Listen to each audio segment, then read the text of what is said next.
Some places are abandoned for a reason, but what if the past never truly leaves? Tonight, on Haunted Horizons, we bring you the terrifying story of the Silent Whispers.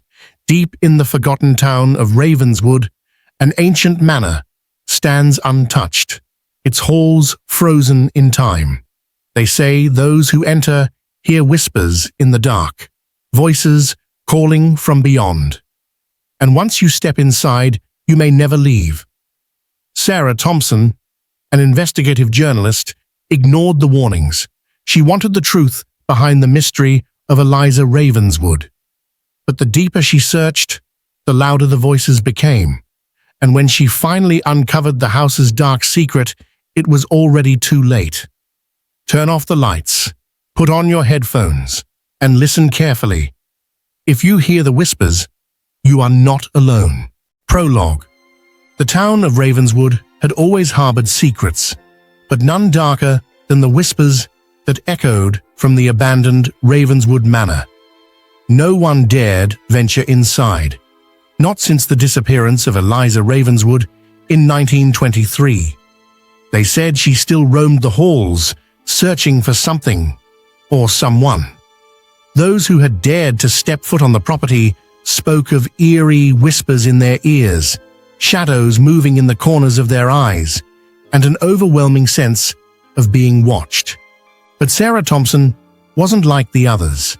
As an investigative journalist, she had built a career on uncovering the truth behind urban legends. When an anonymous tip landed on her desk, claiming new evidence about the Ravenswood mystery, she knew she had to go. What she didn't know was that some stories are better left untold. Chapter 1. Arrival. Sara arrived in Ravenswood just as the sun dipped below the horizon, casting long skeletal shadows across the cracked pavement. The town was eerily quiet, as if holding its breath. The manor loomed in the distance, its once grand facade now cloaked in decay. The windows like hollow eyes, staring into the soul of anyone who dared approach. She checked into the only motel in town, a run-down place with flickering lights and a receptionist who looked at her with equal parts curiosity and fear. "You're here for the manor, aren't you?" the old woman asked, her voice barely above a whisper. Sara nodded. "I have a story to write." The woman shook her head. "Be careful, dear. The house doesn't like visitors." Sara smiled, but the unease in the woman's tone sent a chill down her spine. Chapter 2. First night. She wasted no time heading to the manor. The gates, rusted and tangled with vines, groaned as she pushed them open. The path leading to the front door was overgrown, the air thick with the scent of damp earth and decaying wood. As she stepped inside, the temperature dropped drastically. The grand chandelier above was coated in dust, its crystals dulled with time. The furniture remained untouched, frozen in a moment long past, but it was the silence that unsettled her the most. It wasn't the absence of sound, it was the presence of something else, something unseen, watching. Then, the whispering began. Soft, barely audible at first, a chorus of voices layered over one another, surrounding her. She turned quickly, her flashlight sweeping the room, but there was nothing there. Just the shadows. Chapter 3. The investigation begins. Determined, Sara set up her recording equipment. She began speaking into the microphone, detailing the history of the manor and her first impressions. But when she played back the audio, there was something else in the recording. A voice, faint but distinct. "Help me." A shiver ran down her spine. She rewound it, listening again, but the voice remained. Was it Eliza or something else? Chapter 4. The Portraits. As she explored the house, she came across a gallery filled with portraits of the Ravenswood family, each pair of painted eyes seemed to follow her, their expressions unnervingly lifelike. Then she saw it. One of the portraits, Eliza's, was different. Unlike the others, her face was blurred, as if time itself had erased her features.